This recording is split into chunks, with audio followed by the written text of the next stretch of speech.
Hola, ¿cómo están? Sí, soy yo. Selena Gómez.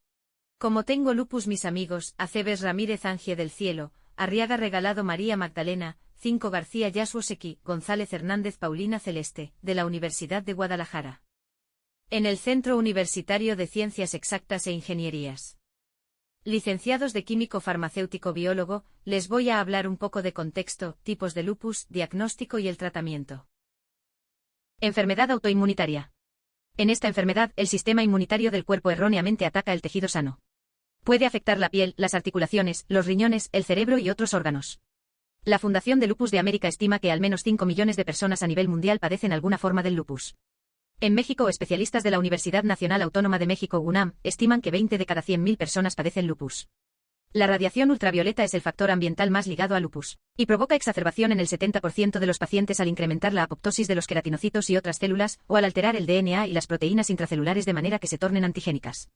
El factor genético es importante pero no suficiente para causar la enfermedad. La tasa de coincidencia en gemelos monocigotos es de 25% aproximadamente y 2% en gemelos dicigotos. Se han identificado diversos genes en familias que tienen múltiples miembros con lupus, principalmente en el locus 8. Lupus es más frecuentes hasta 10 veces en los familiares de los pacientes con les que en la población general. Genes del complejo mayor de histocompatibilidad, CMH, particularmente HOLA, A1, B8 y DR3 se han ligado a lupus. Tipos de lupus. Lupus eritematoso sistémico es el más común. Puede ser leve o grave y puede afectar a muchas partes del cuerpo. Lupus cutáneo, afecta la piel. Causa sarpullido o llagas, generalmente después de que la piel se expone a la luz solar. Los dos tipos principales de lupus cutáneo son el lupus discoide y el lupus cutáneo subagudo. Lupus inducido por medicamentos, es causado por una reacción a ciertas medicinas. Los síntomas pueden empezar de 3 a 6 meses después de empezar el medicamento. En general, los síntomas desaparecen cuando deja de tomar el medicamento. Lupus neonatal, no es común y afecta a los recién nacidos. Es probable que sea causado por ciertos anticuerpos que son pasados de la persona embarazada al bebé. Mecanismo inmunológico. Se cree que el desarrollo les inicia con el rompimiento de la tolerancia inmunológica hacia algunos antígenos propios. Hay una gran producción de autoanticuerpos, en especial anticuerpos antinucleares, los cuales se unen a antígenos formando complejos que pueden lesionar los tejidos.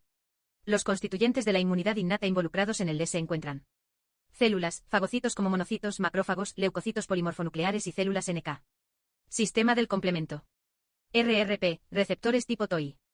Citocinas, inflamosoma IL-1, IL-18 y IFN. La combinación de exposición anormal de autoantígenos derivados de cuerpos apoptóticos, predisposición genética que favorece la autoinmunidad, producción de diversos autoanticuerpos y formación de complejos inmunes, junto con defectos en la eliminación de restos apoptóticos, perpetúan el círculo vicioso autoinmune característico del lupus eritematoso sistémico.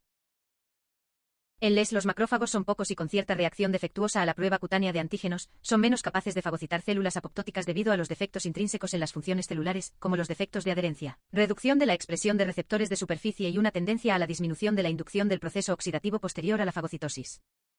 Polimorfonucleares.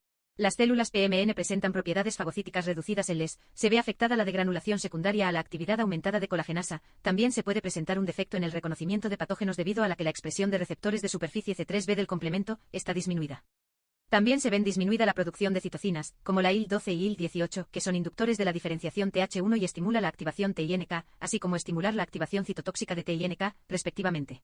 El número de células NK en sangre periférica se ven disminuidas en LES, cuestión relacionada con la manifestación clínica de nefritis lúpica y trombocitopenia. Sistema del complemento. Los elementos más importantes del complemento involucrado en el desarrollo del LES son C1, C3 y C4. La reducción de la absorción de las células apoptóticas en el LES se asocia a la disminución de los niveles de C1Q, C4 y C3. Una teoría del desarrollo de patogénesis del LES asociado con la deficiencia del complemento es que resulta en una falla de selección negativa de células B, permitiendo que las células B autorreactivas sobrevivan y se propaguen. Receptores tipo TOI. Los elementos más importantes del complemento involucrado en los TLRS al reconocer complejos inmunes que contiene DNA/RNA promueven la inflamación y activación de las células del sistema inmune, lo cual lleva a producción de autoanticuerpos y el desarrollo de características clínicas de la autoinmunidad. Los TLR7 y TLR9 contribuyen a la respuesta inmunológica en LES, son intracelulares situados en la membrana endosomal, por ende responden contra antígenos propios como RNA de una sola hebra y DNA, respectivamente. Los TLR9 fungen como reguladores, cuando se aumenta la activación de las células dendríticas, células T así como el aumento de IgG en suero e IFN, la generación de anticuerpos anti-DNA se inhibe gracias a TLR9, siendo esta región muy susceptible para LES. Inflamasoma. Complejo multimolecular que al oligomerizarse resulta en la activación de caspasa, 1 que es la enzima primaria responsable de la activación de citocinas proinflamatorias como IL-1 e IL-18, así como IFN tipo I, las cuales son importantes citocinas en la patogénesis del LES. Interferón. Se ha demostrado que el IFN tipo Y está asociado con autoinmunidad por varios mecanismos, entre los que se promueve la maduración de células dendríticas y la presentación de autoantígenos por células presentadoras que no llevan a cabo supresión por células T reguladoras y la inducción de la diferenciación de células plasmáticas. Los complejos inmunes con unión del complemento pueden inducir la liberación de otras citocinas, incluyendo IL-1 y TNF. El principal mecanismo autoinmune en el les involucra la exposición anormal de autoantígenos derivados de las células apoptóticas o en apoptosis. Durante la apoptosis ocurren cambios en la célula que pueden conducir a la generación de antígenos y a la exposición de antígenos intracelulares que normalmente no son accesibles al sistema inmune. Algunos de estos autoantígenos clave incluyen antígenos nucleares como ADN, de cadena doble y sencilla, y proteínas de unión al ADN como histonas. Complejos de ribonucleoproteínas como Rho/SSA y la /SSB. Fosfolípidos de la membrana celular como cardiolipina. Se ha demostrado que estos autoantígenos se concentran en los cuerpos apoptóticos y las vesículas apoptóticas liberadas durante la apoptosis.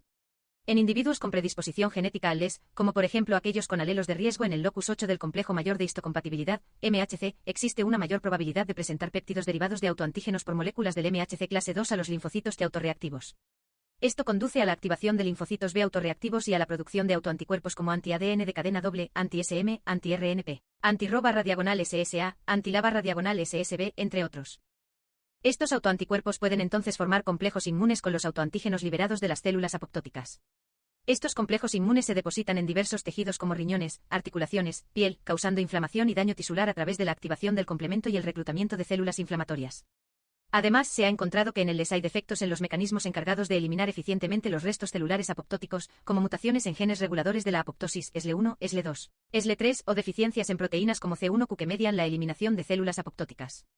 Esto permite la acumulación y exposición prolongada de los autoantígenos apoptóticos al sistema inmune. El diagnóstico del LES es un proceso complejo que requiere una evaluación integral del paciente, tomando en cuenta sus síntomas, historia clínica, hallazgos del examen físico y resultados de pruebas de laboratorio e imagenológicas. El Colegio Americano de Reumatología, ACR, estableció criterios para la clasificación del LES. Se requiere cumplir con al menos 4 de los 11 criterios, divididos en categorías clínicas e inmunológicas, para confirmar el diagnóstico. Analítica de autoinmunidad.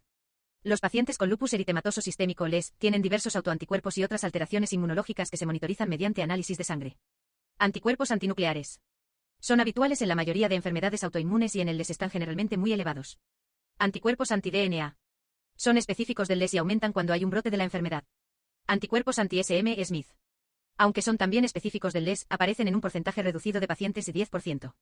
Anticuerpos anti-Rho, anti-La y anti-RNP. Aparecen en algunos pacientes con LES, pero también en otras enfermedades autoinmunes relacionadas. Anticuerpos antifosfolipídicos, anticuerpos anticardiolipina, anti-beta-2 glicoproteína y anticoagulante lúpico. Aparecen en aproximadamente el 30% de los pacientes con LES y su presencia aumenta el riesgo de desarrollar coágulos en la sangre y complicaciones en los embarazos. En cuanto al tratamiento farmacológico se suelen utilizar los siguientes. Antiinflamatorios no esteroideos GAINE. Las manifestaciones articulares y la serositis, pleuritis y pericarditis suelen responder a este tratamiento. Antipalúdicos. Los más usados son la cloroquina y la hidroxicloroquina. Son útiles para el tratamiento del LES y del lupus cutáneo, tanto de la forma crónica como de la subaguda. Glucocorticoides. Estarían indicados en pacientes con enfermedad cutáneo-articular que no hayan respondido a AINE y antipalúdicos y en las manifestaciones sistémicas graves en nefropatía, anemia hemolítica, vasculitis, etc. Inmunodepresores. En este apartado se incluyen ciclofosfamida, azatriopina, metotrexato, micofenolato de mofetilo. Los antipalúdicos actúan reduciendo los autoanticuerpos, proteínas en la sangre que atacan a las células y a los tejidos sanos. Los médicos usan antipalúdicos para tratar el paludismo o malaria, pero estos medicamentos también pueden tratar el lupus porque reducen el dolor y la inflamación. Previenen los brotes de lupus y ayudan con los problemas de la piel relacionados con el lupus. Reducen la dosis cantidad que necesita tomar de sus otros medicamentos para el lupus. Los esteroides pueden ayudar a reducir el dolor y la inflamación. Actúan disminuyendo la actividad de los glóbulos blancos hiperactivos. Esto evita que causen una inflamación que provoque los síntomas del lupus. Los medicamentos antiinflamatorios no esteroides, AINE, también pueden reducir el dolor y la inflamación, pero no son esteroides. Actúan reduciendo los químicos en el cuerpo que causan inflamación. Los inmunodepresores ayudan a evitar que su sistema inmunológico ataque el tejido sano de su cuerpo. Su médico puede recomendarle inmunodepresores si tiene síntomas graves de lupus que afectan sus órganos, como el cerebro, los riñones, el corazón o los pulmones. Los anticoagulantes, medicamentos para diluir la sangre, pueden ayudar a evitar los coágulos de sangre. Si ha tenido coágulos de sangre o tiene anticuerpos antifosfolípidos, su médico podría recomendarle anticoagulantes para reducir su riesgo de coágulos. Referencias.